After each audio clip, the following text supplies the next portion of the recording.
Hi there. Welcome to Taking Healthy Back with Maria. I'm Maria. And my special guest today is no one other than my dad. And why is this a special interview? Besides the fact that he's my dad, is that he, Joe Longo, is in his 96th year of life.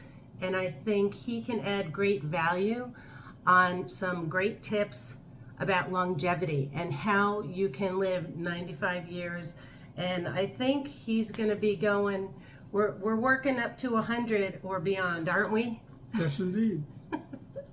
So my first question, Dad, is do you feel that your health has contributed to your success? And if so, why? Well, to me, the person's health is the bedrock of success. You need a solid body and mind to be able to perform on an everyday basis in the continuing struggle that business, the opportunities, albeit there, are very, very challenging. And without a stable body and mind free to move into all directions and assess myriads of data and grasp the right pieces at the right time, every time, requires solid health. Awesome. Well, I know what you do to stay alive this long. Tell us and tell the audience what your 3 to 5, or if you have more non-negotiables for longevity, and how you sustain wellness every day. Well, every morning for the last perhaps 50 or so years, I've been doing stretches, which started because I had fallen and hurt my back, and starting with that, I built up to a regimen that has expanded to cover other elements of my body.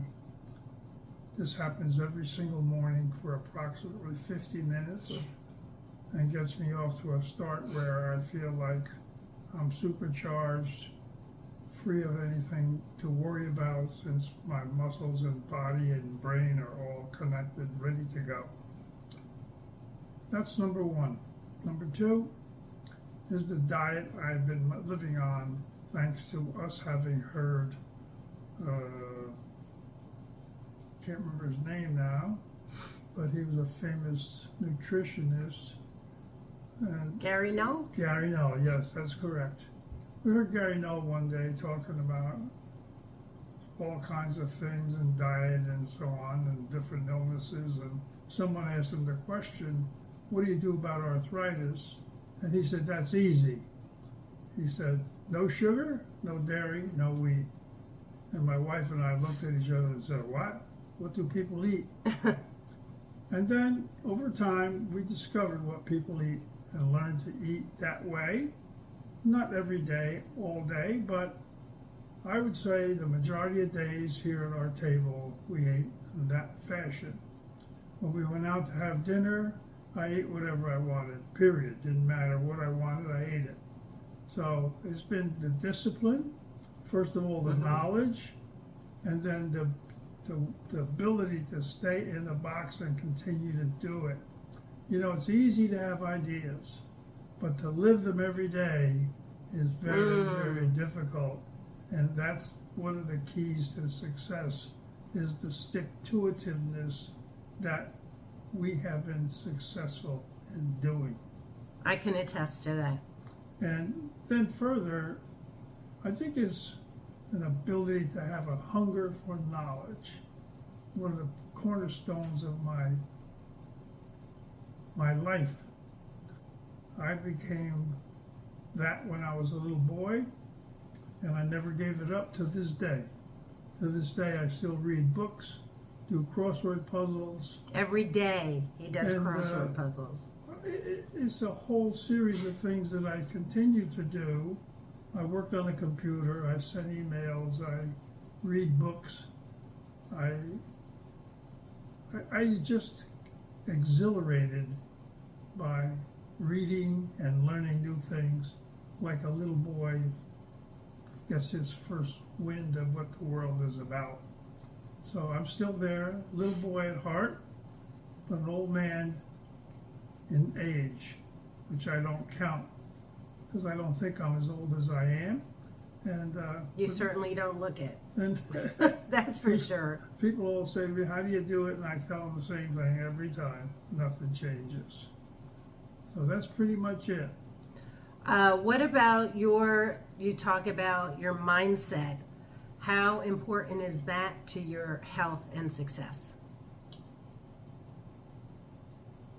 I can't tell you how important it is to be able to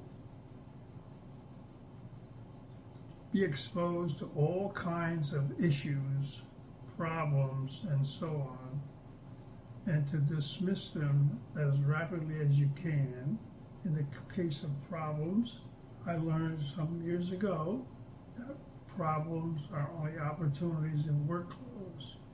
And in my business, I use that to such proportion that I can't describe to you. It was catalytic in the operation of the business. And of course, occasionally people would come to my office and say, "Joe, I got an opportunity for you." Of course, I say, well, "What's that mean?" But by and large, all problems have opportunity at the end of them if you address them forthrightly and honestly. And the people that are involved in those problems will respect you and honor you from those days, that time forward. It's a beautiful thing to witness.